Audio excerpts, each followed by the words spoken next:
Buenas tardes, profesor, y a todos los que están viendo este video. Somos el equipo número uno y que está conformado por mi compañero Fernando Daniel Rojas y mi compañera Valeria Pérez Espinosa. Y hablaremos sobre el ensayo sobre el principio de la población de Thomas Robert Malthus. La población sin restricción se incrementa en proporción geométrica. La subsistencia solo se incrementa en proporción aritmética. Thomas Malthus. Bueno, yo les voy a hablar sobre los datos biográficos de Thomas Robert Malthus. Thomas Robert Malthus nació el 13 de febrero de 1776 en Surrey, Inglaterra, y murió el 29 de diciembre de 1834 en la misma. Fue un clérigo anglicano, profesor, economista y demógrafo. Su obra más famosa es el ensayo de la población, publicado en 1798, considerado como uno de los primeros demógrafos de la historia.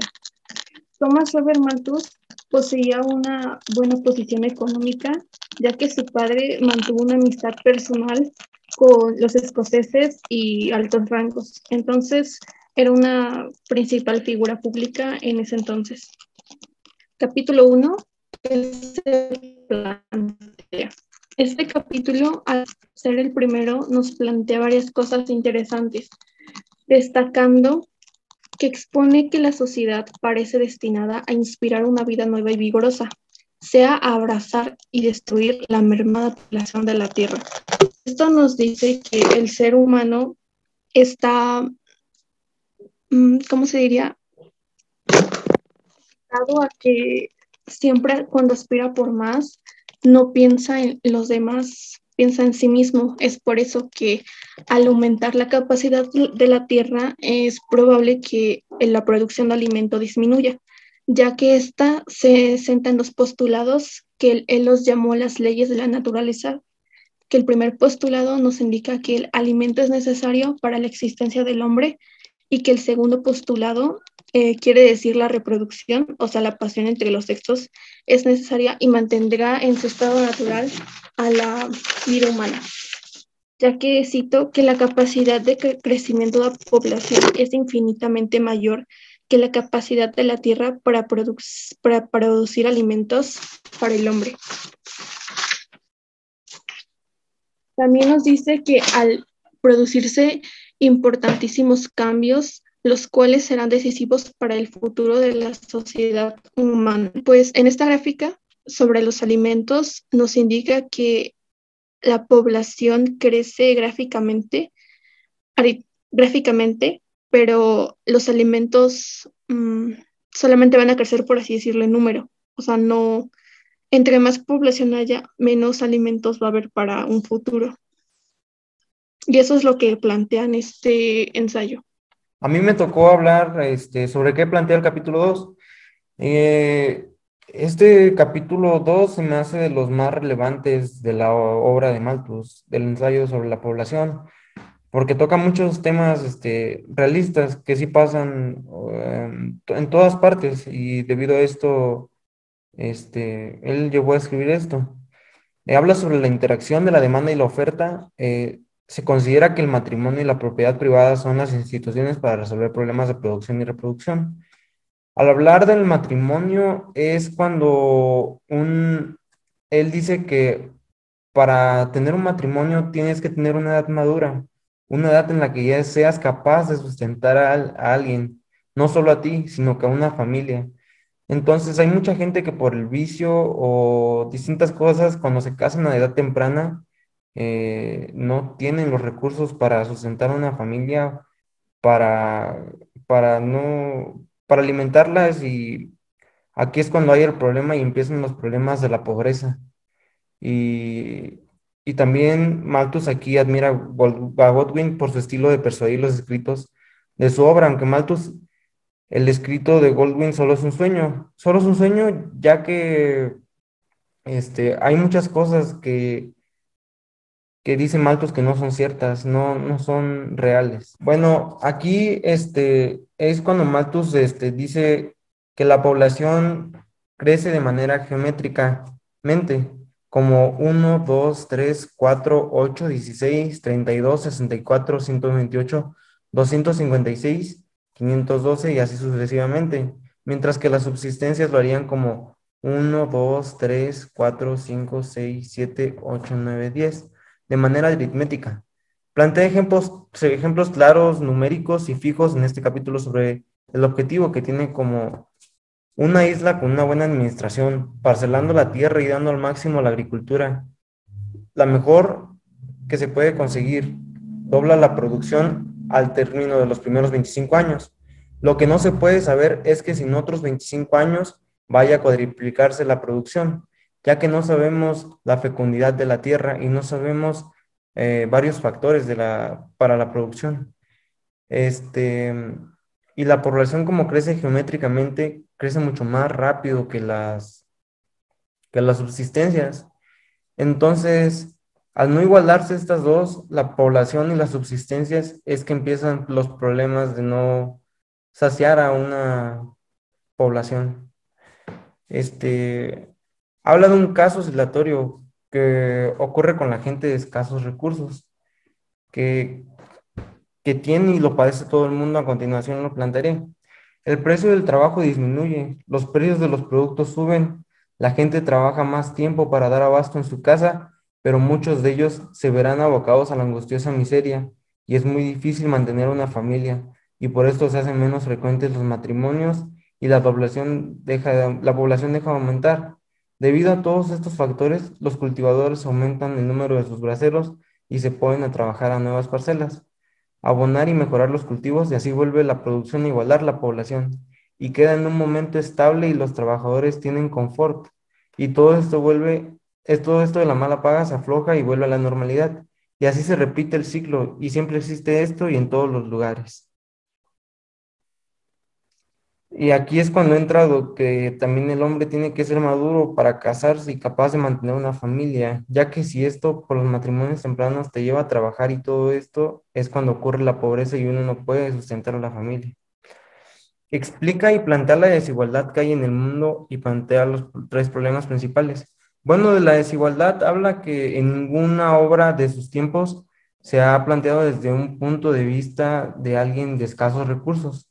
Casi siempre se ve por plantear problemas de la alta sociedad y no que la gente lo vea de otra forma, que es la de la gente de escasos recursos.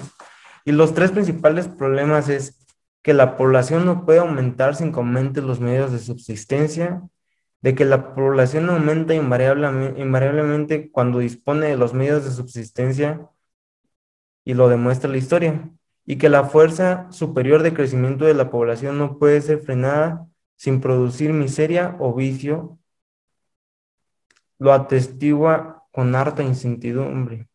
En el capítulo 3 Malthus pone ejemplos de la vida nuestros pasados, como los indios, los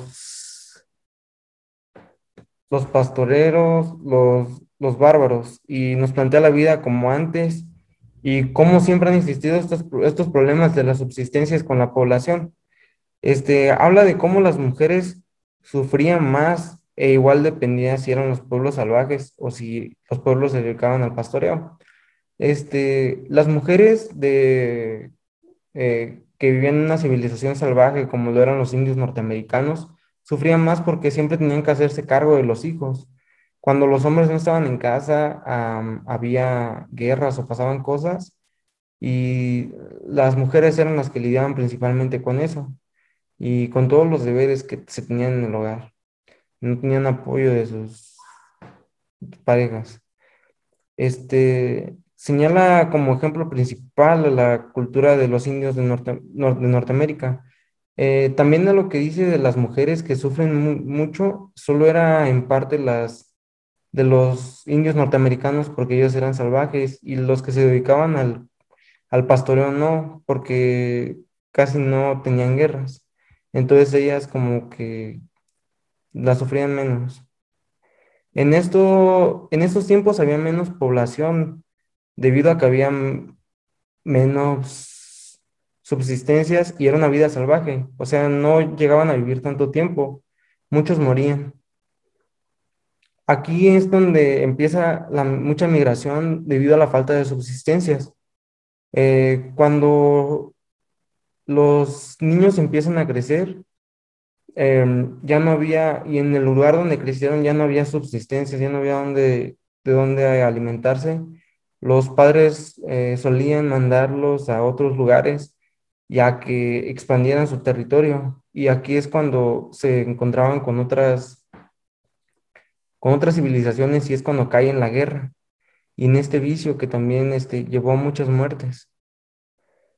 Y eso pues también nos llevó a conocer nuevos territorios por necesidad, hasta que surgieron los bárbaros y esto pues llevó a más escasez porque los bárbaros em, les quitaban todo. Y eso fue lo que hablé del capítulo 3. Capítulo 4. El siguiente punto a tratar es sobre el estado de pastoreo y cultivo. Este estado debe permanecer siempre en las naciones con más civilización. No cabe la menor duda de que la población como Europa, Francia, Inglaterra, Alemania, Rusia, Polonia, Suecia y Dinamarca es derivadamente grande a tiempos remotos. La causa de eso es el aspecto formidable que tienen, y eso hace que exista mucha migración, sobre todo en los países del sur. La razón por la cual Europa tiene una mayor población es por su laboriosidad de sus habitantes y producen más cantidad de actividades para que se haga de un hogar sin preocupaciones y sobrevivir en un futuro. También habla de que en China es el país con más fertilidad en el mundo y casi todo su territorio está en cultivo. Así que podemos decir con certeza que su población tiene que ser inmensa. Existe una circunstancia señalada de los informes que se reciben de China. Se dice que los matrimonios precoces son una regla muy en general en todos los sectores de la población de China. Sin embargo, el doctor Adam Smith supone que la población es traicionera. Es muy poco probable que la población esté aumentando rápidamente, ya que igual cada acre de terreno ha estado en cultivo desde ya hace varios años y es difícil que su rendimiento anual pueda aumentar mucho. Al examinar los principales estados de la Europa moderna, se observa que su población ha crecido considerablemente desde los tiempos en los que se dedicaban al pastoreo, ya que su crecimiento es lento y que tardan en hacerlo en 300 a 400 años o más.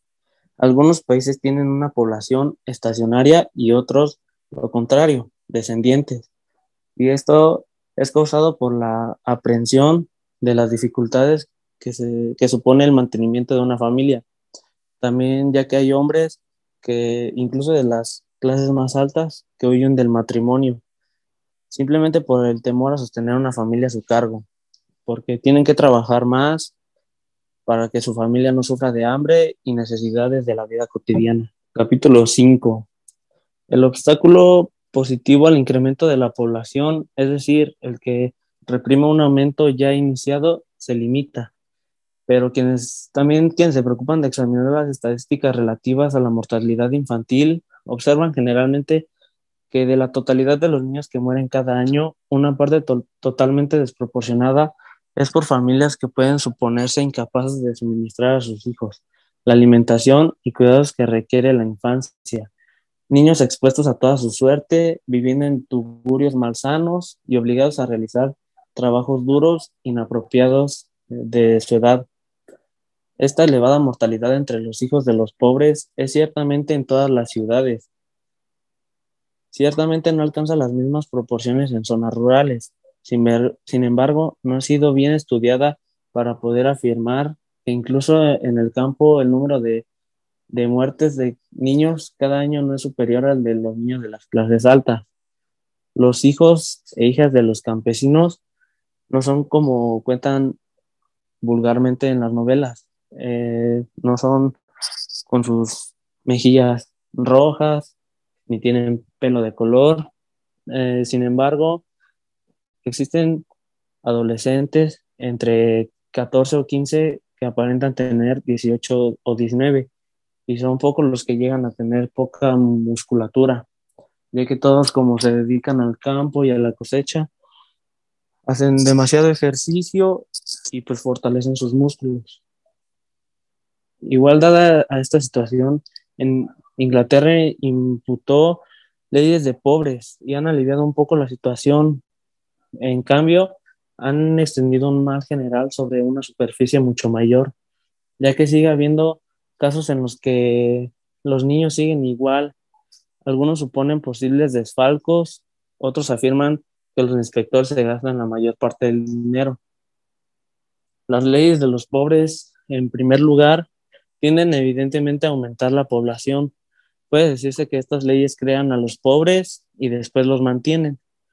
Y entonces la población aumenta y las provisiones se tienen que ajustar en proporciones más pequeñas.